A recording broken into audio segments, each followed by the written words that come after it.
Oh God no, Dad. The makers of TV's most terrifying monsters reveal their repulsive secrets as Alien. Earth hits the small screen with promises of creatures even scarier than the slathering xenomorphs. SFX experts tell us how they made Stranger Things, The Last of Us and more so horrifying. Daisy Schofield. Daisy Schofield. Monday, August 11, 2025, 5:00 BST. 178. When special effects artist Aaron Sims first read the script for Stranger Things, he was struck by how vague the description was for the show's centerpiece monster. It basically said, "The Demogorgon is a tall, lanky creature that eats children," recalls Sims. I'm thinking, okay, that's scary, but what does that actually look like? What happened when he posed this question to the series creators Matt and Ross Duffer? They said, "We have no idea. Come up with something." For Sims, who has worked on films such as The Incredible Hulk, Rise of the Planet of the Apes and X-Men, this was a relief. When there's already a fanbase, there is a lot of scrutiny and expectation. The fans either love it or hate it, and there's nothing you can do. Working on The Incredible Hulk, for example, took years. So when it's a new creature, a lot of people get excited. This near-blank canvas led Sims to an unlikely source of inspiration: the snapping mouth of a turtle. When a turtle opens its jaws, he says, it looks like it has rows of teeth, but they're actually fibers that draw food inward. He combined this with a Venus flytrap, and the result was that uniquely terrifying head that blooms open like a flower, revealing concentric rings of teeth, then clamps down on its prey, usually a screaming child. The Duffer brothers wanted only one modification: no face. Fans of Stranger Things, which returns later this year, will find plenty to fear in Alien, Earth, which launches this week. Series creator Noah Hawley has promised a terrifying expansion of the film franchise's already frightening monsters, introducing new creatures that will rival, and even surpass, the iconic, swoop-skulled, chest-bothering, teeth-within-teeth xenomorphs. "I think we're giving them a run for their money, certainly," Hawley has said. Alien, Earth, which is a prequel to the first 1979 film, leans heavily into unsettling body horror too, with new creatures such as the Teocellus, a jellyfish-like parasite that dislodges the eyes of other organisms in order to seize control of them from within. These newcomers will ensure the series isn't just recycling established monsters, but introducing fresh causes of terror and revulsion.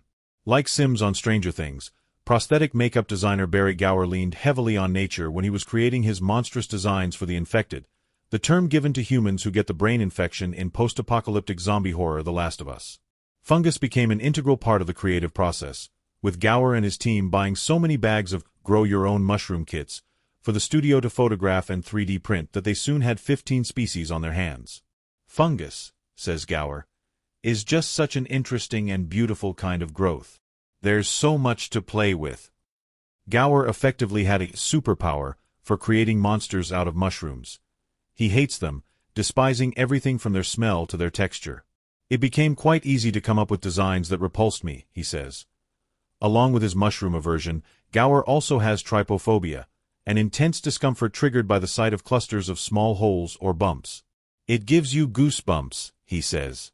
However, rather than avoiding the formations that make his skin crawl, he employed them for maximum grotesqueness in his designs for how the infected look, finding the perfect guinea pig in his daughter Lottie, who shares his trypophobia.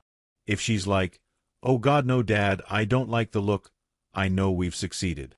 The White Walkers, those furrow-faced ice demons in Game of Thrones, required an entirely different approach. Costume designer Michelle Clapton envisioned them wearing dark armor that looked salvaged and repurposed, resulting in an austere, unwieldy look. "It was so brutal to make," Clapton says. "The cutting and the bending of the metal was incredibly labor-intensive. The armorists just loathed it because they really cut themselves. It's almost like a huge cheese grater." The final pieces of armor proved so hazardous that the team actually had to create much safer leather duplicates for fight sequences, meticulously painted to mimic metal. Protecting all the prosthetics also proved difficult, given the sharp edges. Another major challenge, ironically, was keeping the White Walkers warm while filming in near-freezing temperatures. "We had hot water bottles we could place inside the costumes," says Clapton. "But as there were so many prosthetics, you had to be really careful, because they could easily tear. In fact, Keeping performers comfortable in elaborate costumes and prosthetics is a major headache for monster creators. Gower encountered this with the bloater, the hulking, spore-spewing, elaborately ridged behemoth in The Last of Us. "We built this big suit that, in terms of size, was like wearing a sofa," he says. "It was made out of a very soft foam latex material. It's like a huge sponge, but split into 6 sections and zipped on to the performer. There was one very predictable consequence. You just got really hot." The inside of the costume could become so sweltering that, between shots, the team had to unzip the back and fan down Adam Basil, who portrayed the bloater, sometimes even putting him in a pop-up tent complete with an air conditioning unit on full blast to cool him down. According to Gower, the huge weight, restricted movement and the need for agility combined to make the bloater costume ultimately unworkable. The team ended up enlisting the help of Weta FX in New Zealand, who took detailed scans of all the bloater's textures and created a digital version. Such mega-budget productions give creators the luxury of experimentation, with digital backup plans should their monster imaginings go awry. But on shows such as Doctor Who, it's a different story, as special effects artist Neil Gorton discovered. On the BBC's cult show, he encountered something every bit as scary as the Time Lord's weekly foes, a very limited budget. "It was a come-down in one way," he says, coming from working in Hollywood. "I had a production design friend who introduced me to Doctor Who. When I asked what it was like, he said, 'It's fun, but they just don't have money.' I thought, well, what the hell, I just want to work on it." And sometimes it can actually be more fun, because you've got to be more creative.